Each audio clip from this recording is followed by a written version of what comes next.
નમસ્કાર મિત્રો, રમેશ કૈલા ચેનલમાં ફરી એકવાર આપનું સ્વાગત છે. આજનો આપણો ટોપિક છે સવાલ અમારા જવાબ તમારા ભાગ 214. આપણે જૂના આવા જ ભાગ આપણે 213 સુધી જોઈ ચૂક્યા છીએ, પણ હવે હવેના ભાગમાં આપણે જૂના પેપર સોલ્યુશન કરાવીએ છીએ. ઘણા બધા મિત્રોને એવું થાય છે કે જૂના પેપર સોલ્યુશન હવે તો સિલેબસ બદલી ગયો. મિત્રો, ખાલી સિલેબસ બદલ્યો છે, 2 પેપર ત્યાં છે, પણ પહેલાં પણ રીઝનિંગ જ પૂછાતું હતું, પહેલાં પણ ગુજરાતી ગ્રામર પૂછાતું હતું, પહેલાં પણ ઇંગ્લિશ ગ્રામર પૂછાતું જ હતું. તો જૂના પ્રશ્ન કેવા પૂછાણા હતા એને રિલેટેડ હવે નવામાં કેવા પૂછાઈ શકે એની આપણે આમાં ચર્ચા કરીશું. અને છેલ્લે આપણે જેકપોટ પ્રશ્ન તો પૂછીએ જ છીએ. તેને જેકપોટ પ્રશ્નનો સાચો જવાબ આપનારને અમારી માસ્ટર માઇન્ડ એજ્યુ એપ ઉપર જે જૂના પેપર છે એની પીડીએફ, આવી જ પીડીએફ જે બધી સમજૂતી સાથે છે એ આપણે જવાબ સાથે ફ્રી આપીએ છીએ. તો છેલ્લે જેકપોટ પ્રશ્નનો સાચો જવાબ આપવાની જરૂર કોશિશ કરજો. તો ચાલો આપણો વધુ સમય ન લેતા કરી આજનો આપણે શરૂ કરીએ. સવાલ અમારા જવાબ તમારા ભાગ 214. આજનો પહેલો સવાલ છે કે SARSનું ફૂલ ફોર્મ શું થાય? Severe air raise syndromes, severe acute respiratory syndrome, severe acute respiratory system, કે અહીં દર્શાવેલ એક પણ નહીં. તો આપણે બધાને ખબર છે, અહીંયા જવાબ આપી દીધો છે, સિન્ડ્રોમ થાય. સિન્ડ્રોમ એટલે ઘણા બધા રોગોનો સમૂહ, severe acute respiratory syndrome. Next આપણે જોઈએ, પહેલાંનો તો જવાબ ભૂલથી આપી જ દીધો હતો. નેક્સ્ટ આપણે જોઈએ કે હવે નેક્સ્ટ શું આવે છે. સાચી જોડણી ઓળખો. જો તમને જોડણી ઓળખતા આવડતી હોય તો જોડણીનો પ્રશ્ન પૂછાય જ છે, અને જોડણી ઓળખતા આવડવી જોઈએ. વીજળી છે, બધાય વીજળી જ લખેલું છે, તો આમાંથી કયું સાચું છે? તો સાચો જવાબ આવે છે વીજળી. બંને કેવા આવે છે? દીર્ઘ આવે તો સાચો થાય છે. કેમ એ આપણે વીજળી જે સંધિના નિયમો, જોડણીના નિયમો છે એમાં આપણે ચર્ચા કરી લઈશું, અને અહીંયા આપણે ચર્ચા કરશું નહીં. નેક્સ્ટ આપણે જોઈએ, માતા કેટલી વાર ગર્ભવતી રહે તેને શું કહેવાય? પારા, ગ્રેવિડા, ગ્રાન્ડ પારા, કે અહીં દર્શાવેલ તમામ. તો સાચો જવાબ આવે છે માતા જેટલી વાર ગર્ભવતી રહે તેને શું કહેવાય? ગ્રેવિડા કહેવામાં આવે છે. આપને ખબર છે ગ્રેવિડા એટલે શું? તો કે માતા કેટલી વાર ગર્ભ ધારણ કર્યું. અને પારા એટલે શું? તો કે પારા એટલે ગર્ભ ધારણ કર્યા પછી 28 માસ વધારે સમય પસાર થઈ ગયો હોય, પછી જીવંત કે મૃત ગમે એવા બાળકને જન્મ આપેલો હોય તો એને પારા કહેવામાં આવે છે. 28 વર્ષ ગ્રેવિડા એટલે ગર્ભનું રહેવું, અને 28 વર્ષ પછી હોય સુધી ગર્ભ રહ્યો હોય તો એને પારા કહેવામાં આવે છે. યાદ રાખજો, આટલું જ યાદ રાખવાનું છે. નેક્સ્ટ પ્રશ્ન જોઈએ, ગેટ ખાલી જગ્યા સ્યુગર ખાલી જગ્યા the nearest grocer, any, by, some, from, many, from, a few, from. તો એની આવશે નહીં, આપને ખબર છે. કઈ નો આવે? સમ થોડી આવી શકે, મેની ઘણી આવી શકે, એ ફ્યુ બહુ થોડી લગભગ ન આવી શકે. તો સાચો જવાબ છે સમ આવી શકે. થોડીક સ્યુગર લાવશે, થોડી જેને ગણી ન શકાય એના માટે શું આપણે વાપરીએ છીએ? સમ વાપરીએ છીએ. તો આપણે ખબર છે વ્યાકરણના નિયમ મુજબ શું હોય? અનકાઉન્ટેબલ સંજ્ઞા હોય તેના માટે સમ વાપરાઈ શકાય છે. મેની અને ફ્યુ શેના માટે આવી શકે? તો કે જેને ગણી શકાય એવી હોય તો એ મેની અને ફ્યુ આવે છે, વ્યાકરણનો નિયમ. અને ફ્રોમ તો બધામાં હતું જ, એટલે એમાં કાંઈ આપણે ઉપાધિ છે નહીં. નેક્સ્ટ છે, પાર્ટોગ્રાફમાં નીચે જણાવેલ કઈ માહિતી આપે છે?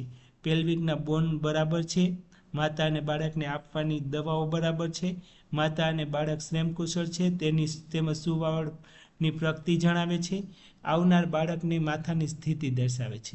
તો આપને ખબર પડી જાય પાર્ટોગ્રાફમાં કઈ સ્થિતિ આપે છે. તો પાર્ટોગ્રાફ શેના માટે હોય છે? તો સાચો જવાબ છે માતા અને બાળક શ્રેમકુશળ છે કે નહીં. એમાં આપણે એલર્ટ લાઇટ અને એક્શન લાઇન કરીએ છીએ, અને એના ઉપરથી આપણે ખબર પડે કે આગળ આપણે શું પ્રોસેસ કરવાની છે. પાર્ટોગ્રાફમાં ઘણી બધી વિગત હોય છે. શું શું હોય છે? બીપી લખેલું હોય છે, પછી લખેલું હાર્ટ રેટ, બાળકના હાર્ટની સ્થિતિ લખેલી હોય, સર્વાઇકલ ડાયલેસ્ટેશન લખેલું હોય, કેટલા સમયમાં કેટલું ડાયલેટેશન થયું એ લખેલું હોય છે. અને WHOની નવી ગાઈડલાઇન મુજબ બધા જ લેબરમાં પાર્ટોગ્રાફ ફરજિયાત ભરવાનો છે. અને એને નામ પણ શું આપ્યું છે?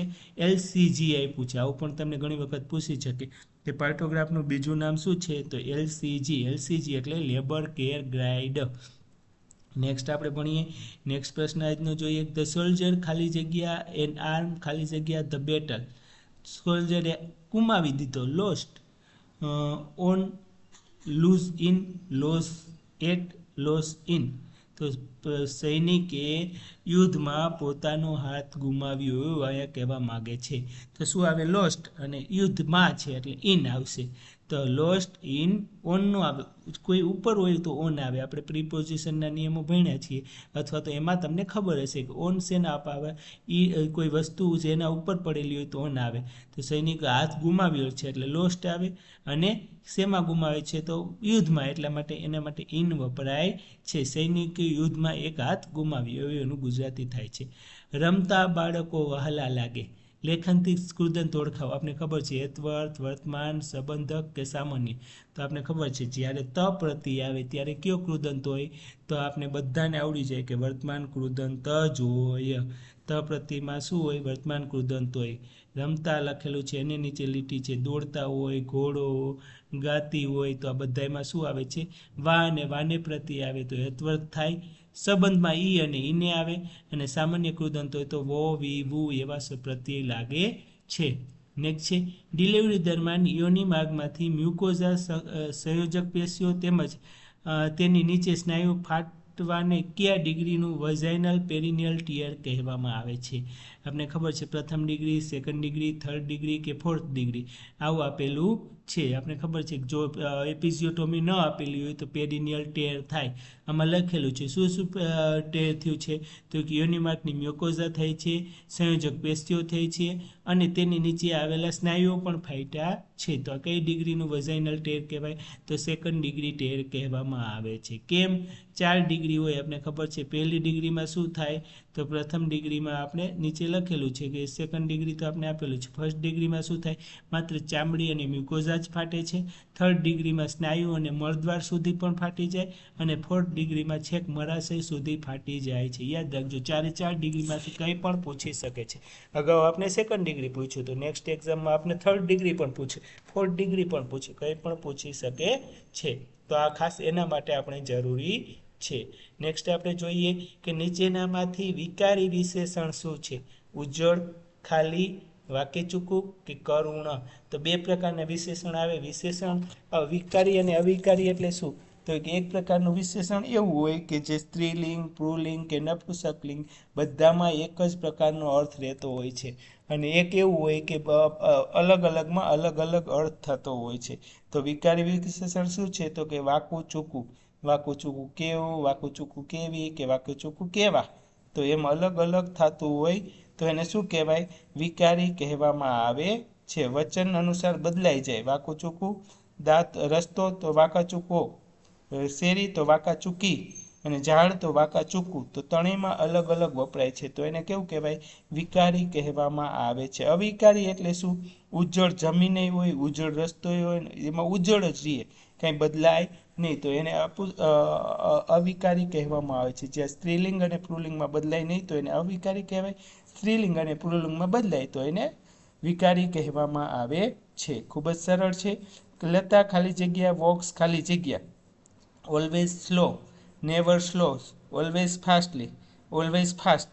તો લતા હંમેશા અથવા નેવર એટલે કદી નહીં એવો આપણે સિલેક્ટ કરવાનું છે. તો લતા હંમેશા ફાસ્ટ ચાલે છે. ફાસ્ટ એટલા માટે આવ્યું કે બીજા બધામાં શું હતું?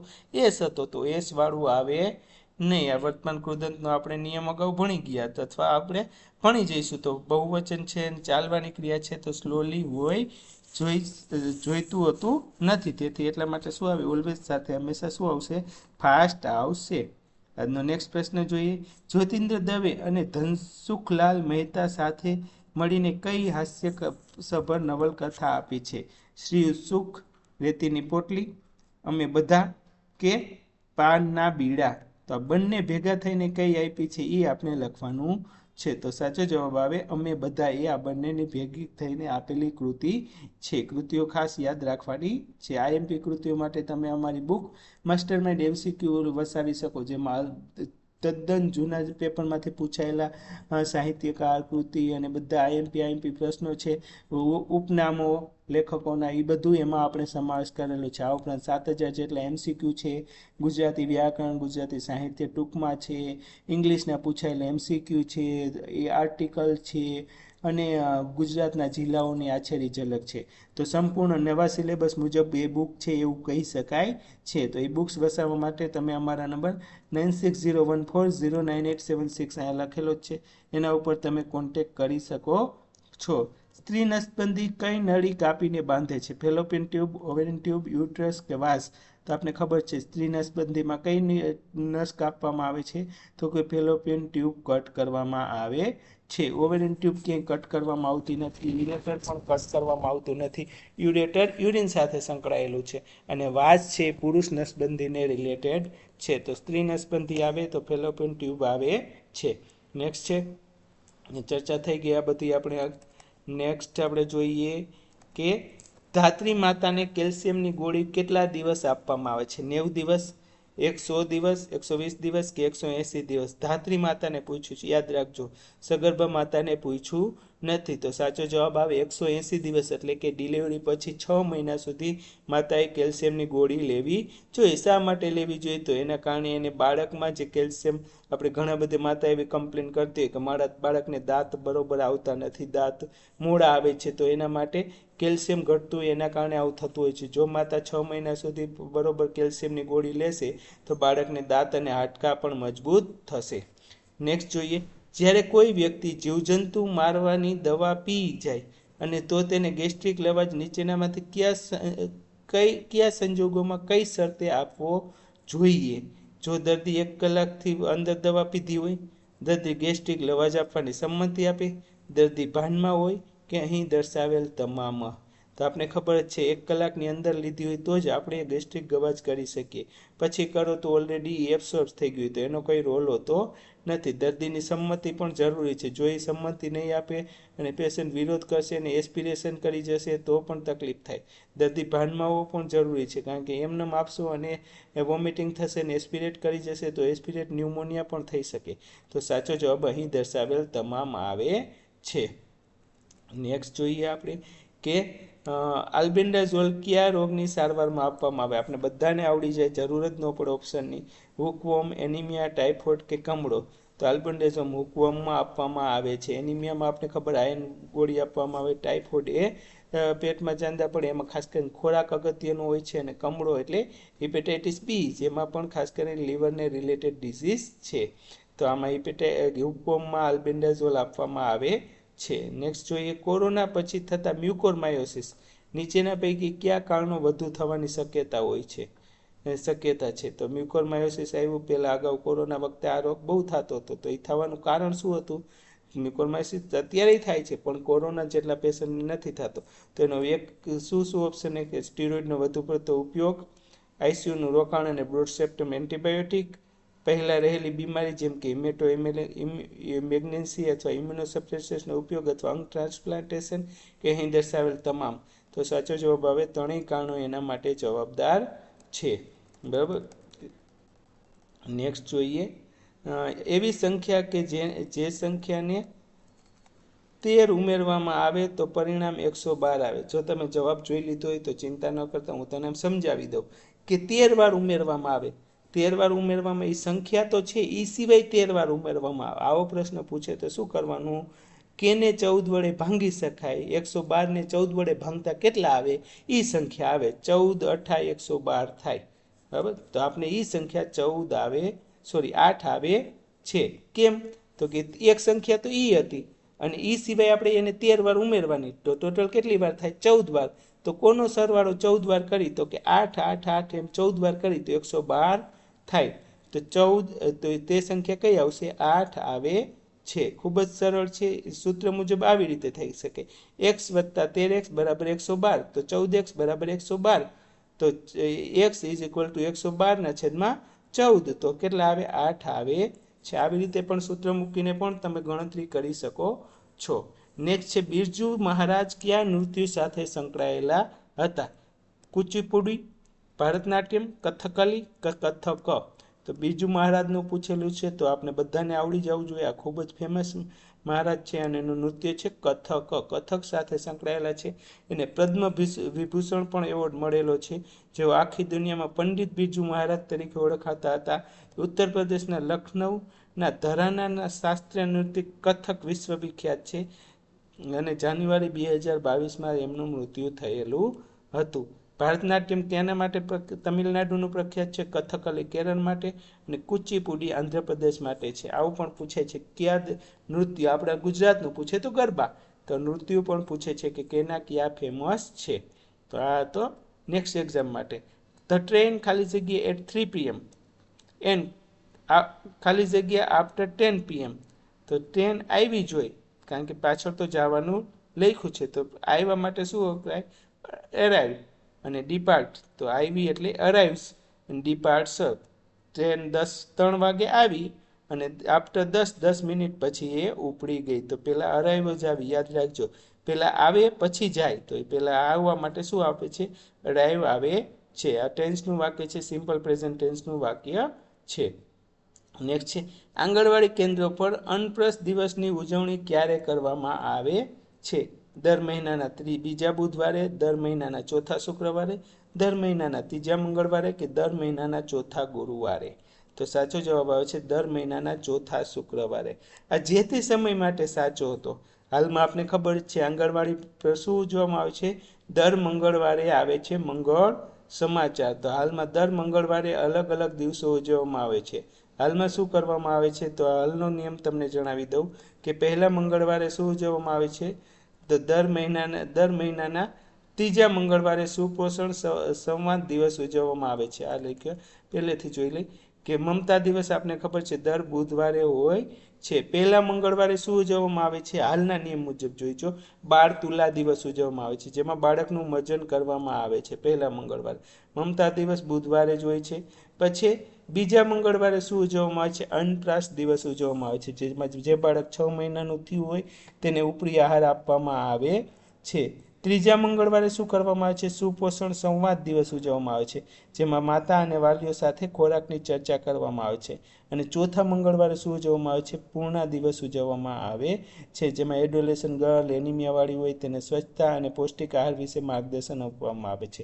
તો હાલ દરેક મંગળવારે જ ઉજવવામાં આવે છે, અલગ અલગ વારે ઉજવવામાં આવતો નથી. યાદ રાખજો, આગામી પરીક્ષા માટે આ ખૂબ જ અગત્યનું છે. બાલસભા જે દર મહિનાના અંતિમ દિવસોમાં અથવા શનિવારે હોય છે, આ પણ યાદ રાખજો.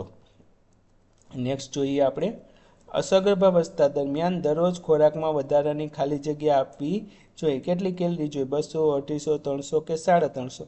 તો સાચો જવાબ આવે છે 350 કેલરી. આમાં પ્રોટીન પણ પૂછાય છે, ઘણી વખત કાર્બોહાઈડ્રેટ ન પૂછાય પણ પ્રોટીન પૂછાય છે કે સગર્ભા માતાએ કેટલું પ્રોટીન લેવું જોઈએ વધારાનું? તો 15 થી 20 ગ્રામ પ્રોટીન આવે છે. નેક્સ્ટ છે ટ્રેપેનોમા નામના બેક્ટેરિયાથી નીચેના પૈકી કયો રોગ થાય છે? તો ગોનોરિયા, ટ્રેકોમા, સિફિલિસ કે એડ્સ? તો એડ્સ આપને ખબર છે કે એક્વાયર્ડ ઇમ્યુનોડિફિશિયન્સી સિન્ડ્રોમ, જે HIV નામના વાયરસથી થાય છે. સિફિલિસ ક્યાંના નામથી થાય છે? તો સિફિલિસ એ ટ્રેપેનોમા નામના વાયરસથી થાય છે. ગોનોરિયા શેનાથી થાય છે? તો ગોનોરિયા આપને ખબર છે કે નાઇજીરિયા ગોનોરિયા નામના બેક્ટેરિયાથી થાય છે. ક્લેમાઇડિસ ટ્રોકોમેટિસ નામના બેક્ટેરિયાથી ટ્રોકોમા થાય છે, આંખનો રોગ છે. બાકી બધાએ સેક્સ્યુઅલ ટ્રાન્સમિશન ડિઝીઝ છે, એડ્સ HIV થી થાય છે. નેક્સ્ટ જોઈએ બાળકના નાળનો ચેપ લાગે તો કઈ દવા આપવામાં આવે છે? બધામાં આપણે જેન્સન વાયોલેટ આવે છે. બાળકમાં મોટાભાગે કઈ દવા આવે? જેન્સન વાયોલેટ આવે છે. પણ નાળના ચેપ હોય તો કેટલા ટકા આવે અને મોઢાનો ચેપ હોય તો કેટલા ટકા આવે? એ બે ડિફરન્ટ છે. તો નાળના ચેપમાં 0.5% આવે છે. યાદ રાખજો, નાળના ચેપમાં કેટલું આવે છે? 0.5%. અને મોઢાનો ચેપ હોય તો 1% આવે છે. નેક્સ્ટ છે પેન્ટાવેલેન્ટ વેક્સિન નીચેના પૈકી કયા રોગ સામે રક્ષણ આપતી નથી? આપણે બધાને આવડી જાય. ડિપ્થેરિયા આપે, હેપેટાઇટિસ B સામે આપે, TB સામે ન આપે. TB સામે કઈ આવે છે? BCG આવે છે. તો આવો પણ પ્રશ્ન, સિમ્પલ પ્રશ્ન પણ પૂછાયેલા છે અને પૂછાઈ શકે. નેક્સ્ટ છે કિશોરી અવસ્થામાં ફિમેલને અઠવાડિયામાં 1 આયર્ન ટેબ્લેટ કયા કાર્યક્રમ અંતર્ગત આપવામાં આવે છે?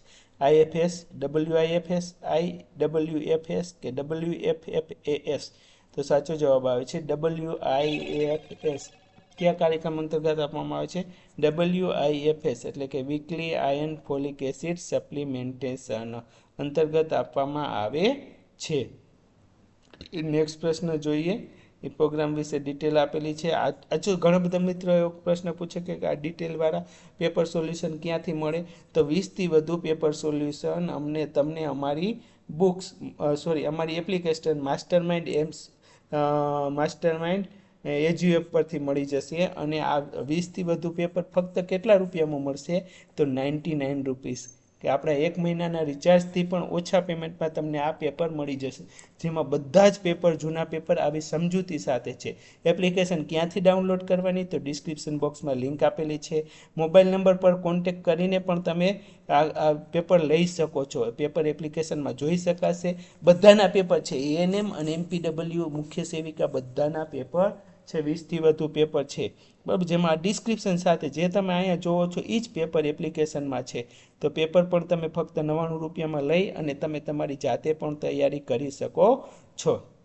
ઓરલ થ્રસ્ટ થવા માટે કારણભૂત ઓર્ગેનિઝમ સ્ટેફેલોકોકસ, કેન્ડિડા આલ્બિકન્સ, સ્ટ્રેપ્ટોકોકસ કે ગોનોકોકસ? તો આપને ખબર છે કેન્ડિડા આલ્બિકન્સ છે. સ્ટેફેલોકોકસથી કયા ઓર્ગેનિઝમથી થાય? તો સ્ટેફેલોકોકસ.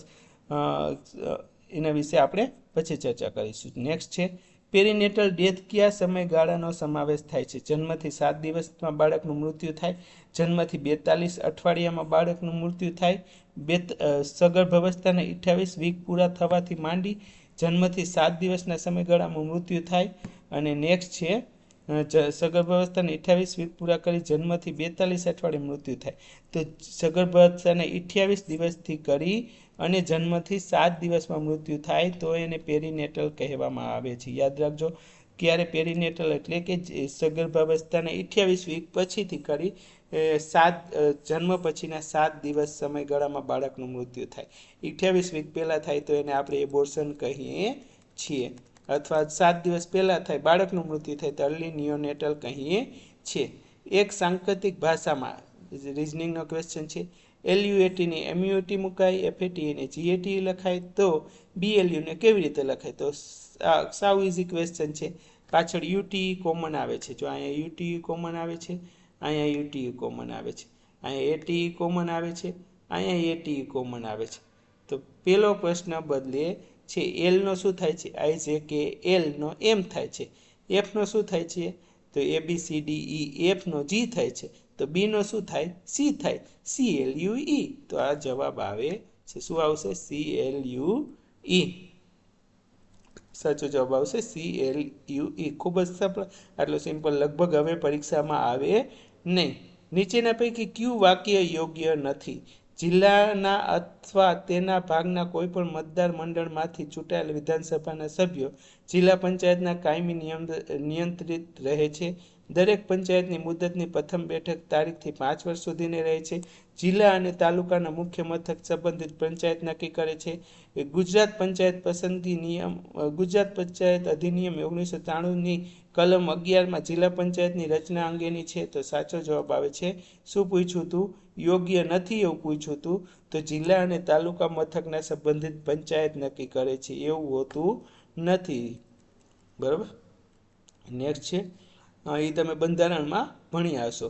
લક્ષ્ય LAQSHYA કાર્યક્રમ અંતર્ગત નીચેનામાંથી કઈ બાબતોને નહીં કરવાની સૂચના છે? નવજાત બાળકને જન્મ બાદ તરત જ અમ્બેલિકલ કોર્ડ કાપી નાખવાની નથી પૂછ્યું. યાદ રાખજો, નવજાત શિશુને જન્મ બાદ તરત જ અમ્બેલિકલ કોર્ડ કાપી નહીં નાખવાની, નવજાત શિશુને અમ્બેલિકલ કોર્ડ ઉપર દોરીથી બાંધવાની, કે નવજાત શિશુને અમ્બેલિકલ કોર્ડ ફોર્સેપથી લોક કરી દેવી. તો સાચો જવાબ આવે છે નવજાત શિશુને જન્મ બાદ તરત જ અમ્બેલિકલ કોર્ડ કાપી નાખવી. એવું કરવું જોઈએ. અને આપણે ખબર છે કે થોડી વાર પછી કાપવાની હોય છે. કેમ?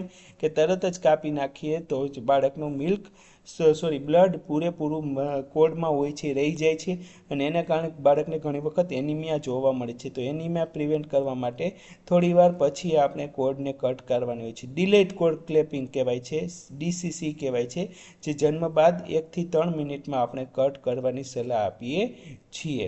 નેક્સ્ટ આપણે જોઈએ કે IPCCનું ફૂલ ફોર્મ શું થાય છે? IPCCનું ફૂલ ફોર્મ શું થાય છે? તો કોમ્પ્યુટરને લગતો પ્રશ્ન છે. Information processing command and control, inter process communication and control, inter government panel and for climate changes. તો સાચો જવાબ આવે છે inter government panel and climate changes, sorry IPCC એ જનરલ નોલેજનો ક્વેશ્ચન છે જેનું ફૂલ ફોર્મ થાય છે આબોહવા એટલે કે એન્વાયરમેન્ટલ ચેન્જીસને લગતો પ્રશ્ન છે. નેક્સ્ટ પ્રશ્ન જોઈએ. બાયોમેડિકલના વેસ્ટ મુજબ એક પ્રશ્ન હોય છે અને હોય છે. ખાસ પાકક ઓળી લેજો. બાયોમેડિકલ વેસ્ટ અને એમાં આ જ બે વધારે હોય છે, એક પ્લેસેન્ટા હોય છે અને બે માનવ અંગો હોય છે. તો બંનેનો જવાબ શું આવે છે? પીળી બેગમાં આવે છે. આપણે બધાને ઘણા બધા વિડીયોમાં આ પ્રશ્ન આવી ગયો છે. આમાં એવું પણ યાદ રાખવાનું બાયોમેડિકલ રૂલ્સ ક્યારે અમલમાં આવ્યો? તો 2016, નવી ગાઈડલાઈન 2016ની છે લેટેસ્ટ, તો એ પણ યાદ રાખજો. બધું શેમાં કયું નાખવાનું એ બધું તમને ખબર છે. નેક્સ્ટ આપણે જોઈએ કે પોતાનું સ્થાન નગણ્ય હોવા છતાં સઘળો વહીવટ પોતાના હાથમાં જ રાખે તેવો આડંબર કરવો, તો આ અર્થ ધરાવતી કહેવત કઈ છે? તો આપણે બધાને આમાં ઓપ્શન પણ જોવાની જરૂર ન પડે કે જાનમાં કોઈ જાણે નહીં ને હું વરની ફૂઈ. એ આપણે ખબર છે કે આમાં પોતાને કોઈ ગણતા ન હોય અને પોતે શું કે બધો વહીવટ મારા હાથમાં છે. તો જાનમાં કોઈ જાણે નહીં ને હું વરની ફૂઈ, એ પેલો જ ઓપ્શન સાચો લાગુ પડી જાય છે. બીજી કહેવતના અર્થ પણ આપણે અહીંયા યાદ રાખી લેવા પડે, એટલે અગાઉની પરીક્ષામાં પૂછાય તો તમને આવડી જાય. નેક્સ્ટ છે વડાપ્રધાન શ્રી નરેન્દ્ર મોદી દ્વારા 2017માં શરૂ કરવામાં આવેલું ઇન્ટેન્સિફાઈડ મિશન ઇન્દ્રધનુષ કાર્યક્રમનો ઉદ્દેશ શું હતો? સગર્ભા માતાનું રસીકરણ, નવજાત શિશુથી 2 વર્ષ સુધીના બાળકોનું રસીકરણ, સગર્ભા માતા અને નવજાત શિશુથી 2 વર્ષ સુધીના બાળકોનું રસીકરણ, સગર્ભા માતા અને નવજાત શિશુનું 1 વર્ષ સુધીનું રસીકરણ. તો સાચો જવાબ આવે છે સી, સગર્ભા માતા અને નવજાત શિશુનું 2 વર્ષ સુધીનું રસીકરણ કરવાનું હતું, જેમાં બધી જ સગર્ભા માતા જો બાકી રહી ગઈ હોય તો, અને નવજાત શિશુ જે ખાસ કરીને કોઈ છૂટી ગયેલા હોય એને શું કહેવાય એ આપણે અગાઉના વિડીયોમાં જોયું હતું. ચાલો કોમેન્ટ કરો જો કોઈને યાદ હોય તો. છૂટી ગયેલા હોય એને શું કહેવાય? જેને અમુક વેક્સિન લીધી હોય અને પછી ન લીધી હોય તો લેફ્ટ આઉટ કહેવાય કે ડ્રોપ આઉટ કહેવાય? ચાલો 2 ઓપ્શન પણ તમને આપી દો, બેમાંથી એક કહેવાય તો કોમેન્ટ કરો જેને અગાઉનો વિડીયો જોયો હોય તે. તો આવા અત્યારે હાલના સમયમાં કયો ઇન્ટેન્સિફાઈડ મિશન ઇન્દ્રધનુષ ચાલે છે તે પણ પૂછી શકે કે હાલમાં કેટલામો તબક્કો ચાલે છે? જો તમને ખબર હોય તો એ પણ કોમેન્ટ કરો. ક્યારથી ચાલુ કરવામાં આવ્યો, ક્યારે મોડિફાઈડ કરવામાં આવ્યો અને હાલમાં કેટલામો તબક્કો ચાલે છે? નેક્સ્ટ છે ખૂબ જ ઇઝી છે. સામાન્યથી શબ્દમાં કયો વિકલ્પ સાચો છે? બાંધવ બાંધવું, બાંધવ સંબંધ, બાંધવ ભાઈ કે બાંધવ બંધન. તો સાચો જવાબ આપણે ગોતવાનો છે. આપણે બધા જ સાચા લાગતા હશે, એમ થાય કે બધા સાચા છે. તો સાચો જવાબ આવે બાંધવ, એટલે શું થાય છે? ભાઈ, એ સાચો જવાબ છે. બાંધવને શું કહેવામાં આવે છે? ભાઈ કહેવામાં આવે છે. નેક્સ્ટ પ્રશ્ન જોઈએ. ધ એન્ટોમી ઓફ એફ્લુએન્સ ઇઝ, ઇન્ફ્લુએન્સનું એન્ટોમી એટલે શું થાય એ પહેલાં તો આપણે ખબર હોવી જોઈએ. ઇફેક્ટિવ, ઇન્ફ્લુએન્સ, કોન્ફિડન્સ કે ઇન્ડિગેન્શન. તો સાચો જવાબ આવે ઇન્ડિજન્સ. એન્ટોમી એટલે શું થાય તો આપણે ખબર હોવી જોઈએ. એન્ટોમી એટલે થાય વિરોધી શબ્દ. તો સામાનાર્થી શબ્દને ઇંગ્લિશમાં શું કહેવાય એ પણ તમને ખબર હોવી જોઈએ. ઘણી વખત આપણે એમ થાય કે આને મને ખબર છે પણ આમ સામાનાર્થી પૂછો કે વિરોધી પૂછો એ આપણે ખબર હોતી નથી. તો ઇન્ડિજન્સ એટલે શું થાય? અત્યંત ગરીબ, દરિદ્રતા હોય એને ઇન્ડિજન્સ કહેવામાં આવે છે. નેક્સ્ટ છે ખાલી જગ્યા ધ રેઇન કન્ટિન્યુ આઈ ખાલી જગ્યા એટ હિઝ હોમ. તો વરસાદ ચાલુ રહ્યો ત્યાં સુધી હું તેમની ઘરે રોકાણો. તો શું આવે છે જવાબ? સો લોંગ એઝ એટ, જ્યાં સુધી વરસાદ ચાલુ રહ્યો, આઈ સ્ટેડ એટ હિઝ હોમ, હું ત્યાં સુધી તેની ઘરે રહ્યો. બરાબર, તો આ પણ તમે ટેન્સ ભણ્યા હશો, એમાં આગળ ભણી ગયા હશો. નેક્સ્ટ છે ભારત સરકારના આરોગ્ય અને પરિવાર કલ્યાણ માર્ગદર્શિકા મુજબ સ્નેક બાઇટ વચ્ચે નીચેના પૈકી કઈ બાબત સાચી નથી? ફ્રેક્ચર થયેલા અંગ જે અંગને સ્થિર રાખો, ફ્રેક્ચર થયેલા અંગની જેમ અંગને સ્થિર રાખો, ફ્રેક્ચરની તો વાત જ નથી તો લાગુ જ ન પડે.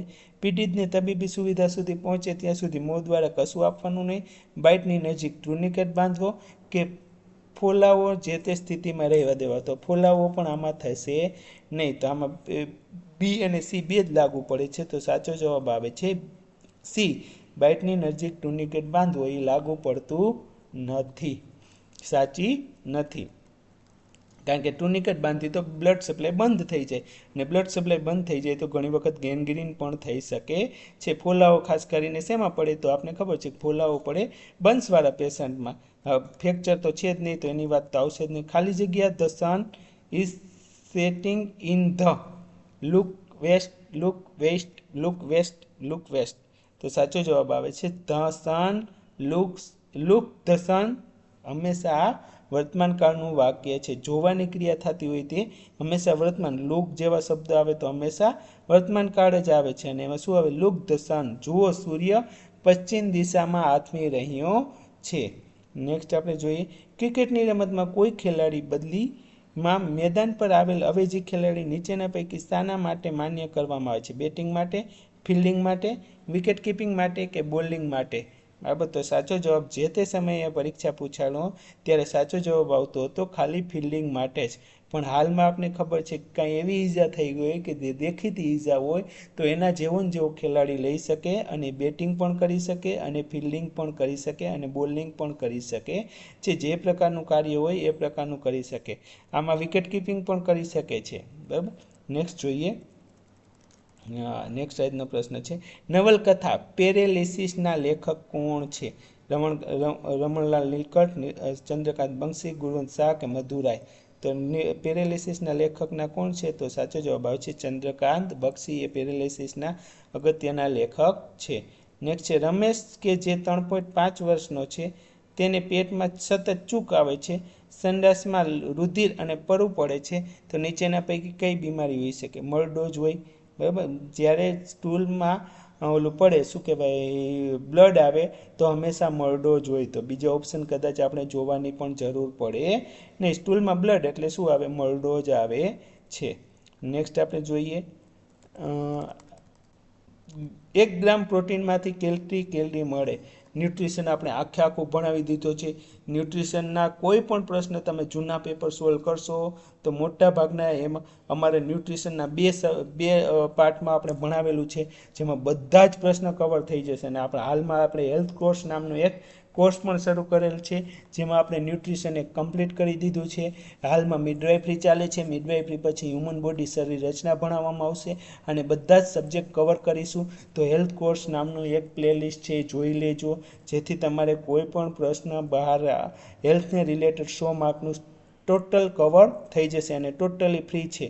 તો આમાં 1 ગ્રામ પ્રોટીનમાંથી કેટલી કેલરી મળે? તો સાચો જવાબ આવે છે 4 કેલરી મળે છે. પ્રોટીન અને કાર્બોહાઈડ્રેટમાં 4 મળે અને ફેટમાંથી 9 કેલરી મળે છે. આપણે બધાને ખબર છે. આરોગ્યકર્મી ઘરે ઘરે જઈને તાવના કેસો શોધે તેને શું કહેવાય?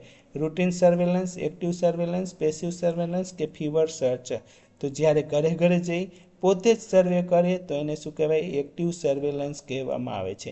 જ્યારે બીજા દ્વારા કોઈ દ્વારા કરવામાં આવે તો એને પેસિવ સર્વેલન્સ કહેવામાં આવે છે. દર્દી બીમાર પડે અને જાતે દવાખાને પીએચસી પર આવે ને તે કેસ નોંધાવે તો એને શું કહેવાય? Passive surveillance. યાદ રાખજો, આવું પણ પૂછી શકે, એક્ટિવ અને પેસિવ. નેક્સ્ટ છે ભારત સરકારની માર્ગદર્શિકા મુજબ એમપીએ પ્રોજેસ્ટેરોન ઓનલી ઇન્જેક્શન છે જે દર ખાલી જગ્યા ડીપ ઇન્ટ્રામસ્ક્યુલર આપવામાં આવે છે. 1 મહિને અપાય, 2 મહિને અપાય, 3 મહિને અપાય કે 6 મહિને અપાય? એમપી ઇન્જેક્શન છે જેને આપણે અંતરા તરીકે ઓળખીએ છીએ. દર કેટલા મહિને આપવામાં આવે છે? તો 3 મહિને આપવામાં આવે છે, જે ફેમિલી પ્લાનિંગ માટેનું એક ઇન્જેક્શન છે. આપને ખબર છે અંતરા એનું નામ છે. છાયા નામની ગોળી છે. આ બંને કેવા છે? નોન હોર્મોનલ છે. એમાં શું આવે એ કન્ટેન્ટ તો યાદ રાખજો, મિડરોક્સી પ્રોજેસ્ટેરોન એસિટેટ નામની દવા આવે છે, જે ફક્ત સ્ત્રીઓ જ લઈ શકે, પુરુષોમાં આપવામાં આવતું હોતું નથી. અનિલને નાકમાંથી પરુ અને દુર્ગંધ આવે છે તો તેને નીચેના પૈકી કઈ સારવાર આપશો? સોડિયમ બાયકાર્બોનેટ સોલ્યુશનથી નાકને દિવસમાં 2 થી 3 વાર ધોવું, મિથિલિન બ્લુ સોલ્યુશનથી નાકને 2 થી 3 વાર ધોવું, સ્પિરિટ સોલ્યુશન નાકમાં નખાય જ નહીં, બરાબર, પોટેશિયમ કાર્બોનેટ સોલ્યુશનથી નાકને 2 થી 3 વાર ધોવું. તો સાચો જવાબ આવે નાકમાં પરુ હોય અને દુર્ગંધ આવતી હોય, વાસ આવતી હોય તો નાકને સોડા બાયકાર્બોનેટથી ધોવું જોઈએ, જેથી તેમાં વાસ આવે નહીં. જેને રાઇનાઇટિસ કહેવામાં આવે છે. જેને શું કહેવામાં આવે છે? રાઇનાઇટિસ કહેવામાં આવે છે. આલ્કલાઇન નેઝલ ડૂસ કરવામાં આવે છે, જેમાં કઈ દવા વપરાય છે? સોડા બાયકાર્બોનેટ, જેને આપણે ખાવાના સોડા પણ કહીએ છીએ. નેક્સ્ટ આપણે જોઈએ કયા રોગ વિટામિનની ઉણપથી થતો નથી? પ્લેરેગલા થાય? હા થાય. સ્કર્વી થાય વિટામિન સીથી. મરાસમસ ન થાય. શેનાથી થાય છે? તો પ્રોટીનની ખામીથી. ક્વાસ્યોકોર અને મરાસમસ થાય છે. અહીં તો નથી પૂછ્યું તે એટલે મરાસમસ આવે છે. આપણે ખબર છે ક્વાસ્યોકોર અને મરાસમસ શેનાથી થાય છે? પ્રોટીનની ખામીથી થતા રોગ છે. પ્રોટીન કેલરી માલન્યુટ્રિશન, PEM પણ કહેવામાં આવે છે. બારડોલી સત્યાગ્રહ ગુજરાતના સરદાર પટેલ દ્વારા કયા વર્ષમાં ચાલુ થયો હતો? 1917, 1928, 1933, 1942. તો બારડોલી સત્યાગ્રહ ક્યારે? તો 1928 શરૂ થયો હતો. શેના માટે થયો હતો? તો મહેસૂલ જે અંગ્રેજોએ વધારી દીધું તેના માટે થયો હતો. આ સત્યાગ્રહ પછી જ વલ્લભભાઈ પટેલને સરદારનું બિરુદ મળ્યું હતું. યાદ રાખજો, આવું પણ પૂછે કે સરદાર વલ્લભભાઈ પટેલને કયા સત્યાગ્રહ પછી સરદારનું બિરુદ મળ્યું, અથવા વલ્લભભાઈ પટેલને કયા સત્યાગ્રહ પછી સરદારનું બિરુદ મળ્યું? તો બારડોલી સત્યાગ્રહ પછી મળ્યું હતું. નેક્સ્ટ છે ગુજરાત સરકારે વર્ષના કયા માસમાં 9 માસથી 5 વર્ષના બાળકોને અચૂક વિટામિન એ પીવડાવવું જોઈએ? તો આપણે બધાને આવડે, જાન્યુઆરી જુલાઈ નો જ આવે, ફેબ્રુઆરી અને ઓગસ્ટ સાચો જવાબ છે. માર્ચ, સપ્ટેમ્બર કે એપ્રિલ, ઓક્ટોબર આવે નહીં. તો આ તો આપણું 99મું ક્વેશ્ચન. હવે એક પ્રશ્ન જોઈએ અને પછી જેકપોટ પ્રશ્ન. જેકપોટ પ્રશ્નનો સાચો જવાબ ખાસ આપજો. જો તમારે હવે અમારા કોઈ પેપર લેવા હોય તો આ બધા જ પેપર તમારી એપ્લિકેશનમાં ઉપલબ્ધ છે અને ફક્ત 99 રૂપિયામાં છે, જેનો કોઈ બહુ ચાર્જ પણ કહેવાય ને આપણે બધાને પોસાય એવી કિંમતમાં છે. તો આ પેપર જવાબ સાથે આવા 20થી વધુ પેપર ANMના અલગ આપેલા છે અને MPWના પણ અલગ આપેલા છે. તો એના માટે તમે અમારા નંબર 9601409876 પર કોન્ટેક્ટ કરી શકો. એપ્લિકેશન પણ ડાઉનલોડ કરી શકો છો, જેની લિંક ડિસ્ક્રિપ્શન બોક્સમાં આપેલી છે. આજનો નેક્સ્ટ પ્રશ્ન અને જેના પછી જોઈશું આપણે જેકપોટ પ્રશ્ન. જો જેકપોટ પ્રશ્નનો સાચો જવાબ આપશો તો આ પેપર તમને ફ્રીમાં પણ મળી જશે. ઇન્ડિયન ઇન્સ્ટિટ્યૂટ ઓફ વેજીટેબલ રિસર્ચનું વડું મથક ક્યાં આવેલું છે? રાંચી, દિલ્હી, વારાણસી, બેંગ્લોર. તો સાચો જવાબ આવે છે ઇન્ડિયન ઇન્સ્ટિટ્યૂટ વારાણસીમાં આવેલું છે. તો આ હતા સવાલ અમારા જવાબ તમારાના 20 ક્વેશ્ચન. હવે આપણે જોઈએ આજનો જેકપોટ પ્રશ્ન. તો આજનો જેકપોટ પ્રશ્ન શું છે? તો આજનો જેકપોટ પ્રશ્ન છે પુનઃલગ્ન સહાય યોજના. પુનઃલગ્ન સહાય યોજના સરકારે જાહેર કરી છે. એ યોજનાનું નામ શું છે અને એ યોજના અંતર્ગત કેટલી સહાય આપવામાં આવે છે? પુનઃલગ્ન સહાય યોજના ગુજરાત સરકાર દ્વારા શરૂ કરવામાં આવેલી છે. એ યોજનાનું નામ શું છે અને એ યોજનાગ્રત જો પુનઃલગ્ન કરે તો કેટલી સહાય આપવામાં આવે છે? તો આ હતા સવાલ અમારા જવાબ તમારાના 20 ક્વેશ્ચન. વિડીયો ગમ્યો હોય તો લાઇક અને શેર જરૂર કરજો. જો તમારો જવાબ સાચો છે કે નહીં એના માટે અમારી કોમ્યુનિટી પેજ જરૂર જોજો. આ ઉપરાંત જો તમારો જવાબ સાચો હોય તો અમારા નંબર 9601409876 પર કોન્ટેક્ટ કરી શકો છો. આવા નવા વિડીયો તમે રેગ્યુલર જોવા માટે અમારી ચેનલને સબસ્ક્રાઈબ કરી નોટિફિકેશન બેલ ઓન કરી દેજો. થેન્ક યુ, ખૂબ ખૂબ આભાર. ફરી મળીશું આવા જ નવા 50 ક્વેશ્ચન સાથે. Thank you.